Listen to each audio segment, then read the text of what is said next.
memory about money. It could be something from your childhood, it could be something more recent. The first thing, if you think about money, what's the first story you remember?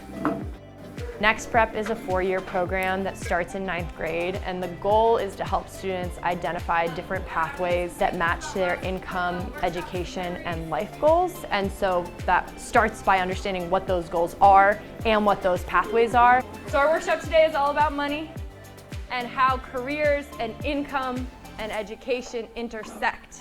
So this is our 3rd workshop, and the 2nd workshop students really looked at what their different post-secondary pathway options were, meaning what they could do after high school. And so today we built on that by adding in the concept of income.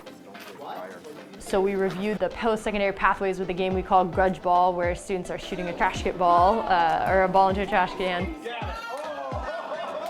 Then we moved into a matching activity where students had to think through what the education required for certain careers were and what that median income might be, all with the lens of looking towards this idea of return on investment and using that as a framework to start evaluating whether different pathways would be good fits for them.